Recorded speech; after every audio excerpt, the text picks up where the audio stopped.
Hello दर्शकों, good morning, सुप्रभात। अपने यूट्यूब चैनल में आप सभी दर्शकों का हम स्वागत करते हैं। और आइए आज चलते हैं मोहम्मद बिन तुगलक के बारे में कुछ जानकारी प्राप्त करते हैं। तो मोहम्मद बिन तुगलक वंश का शासक था, जो कि बहुत बड़ा प्रकांड विद्वान था, योद्धा था और कई भाषाओं का वह ज्ञाता भी था। फिर भी अपनी योजनाओं में असफल रहा। हमारे भारतीय इतिहास में उसे पगला बादशाह के नाम से जाना जाता है। तो मोहम्मद बिन तुगलक दिल्ली से दौलताबाद राजधानी परिवर्तन करने का निर्णय लिया और इस निर्णय में वह असफल रहा। कहा जाता है इसके बारे में कि दिल्ली से दौलताबाद जाने के लिए वह आदेश दे दिया। उसके राज्य में स्त्रियां, बूढ़े, बच्चे, बीमार, सभी कई प्रकार के राज्य में लोग रहते हैं, तो सभी लोगों को आदेश कर दिया तुरंत दौलताबाद जाने का। रास्ते में जाते जाते बहुत सारे लोगों की मृत्यु हो गई और कुछ लोग पहुँचे जो कि उससे काफ़ी असंतुष्ट हो गए उसकी इस स्थिति को देखकर, उसकी ऐसी बौद्धिक स्थिति को देखकर। तो यह राजधानी परिवर्तन का जो इसका प्लान है यह भी फेल हो गया, इसमें असफल रहा। उसने सिक्कों का प्रचलन किया।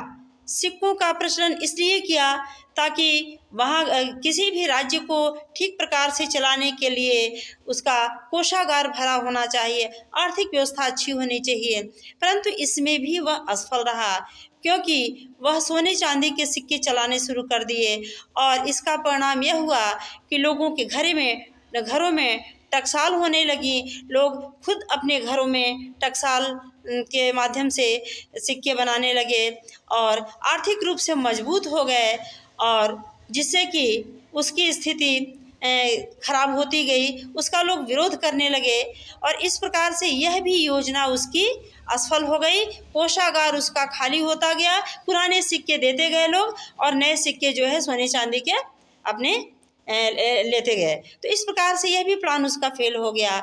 वह भूमि की व्यवस्था कराया इसलिए ताकि राज्य की व्यवस्था अच्छी हो, फसल की पैदावार अच्छी होगी, लोग संपन्न अच्छे होंगे तो लोगों की कंडीशन अच्छी होगी, वहाँ की कर व्यवस्था अच्छी होगी, कर अच्छे मिलेंगे, इस प्रकार से राज्य की स्थिति अच्छी होगी। परंतु यह भी उसका प्लान फेल हो गया, क्योंकि वह भूमि की व्यवस्था में वह बंजर भूमि को दे दिया, जो कि 3 वर्षों तक उसकी स्थिति को सुधारने में लग गया। इससे वहाँ के लोग असंतुष्ट हो गए।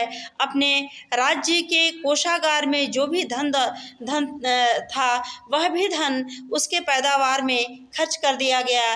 नए नए मशीनों के लिए और अच्छे किस्म के बीज उपलब्ध कराने के लिए और ज़मीन को बंजर भूमि से उपजाऊ भूमि को बनाने के लिए काफ़ी पैसे भी खर्च हुए और काफ़ी लंबा समय भी लग गया, जिससे उसकी स्थिति और ख़राब हो गई और यह भी योजना उसका फेल रहा।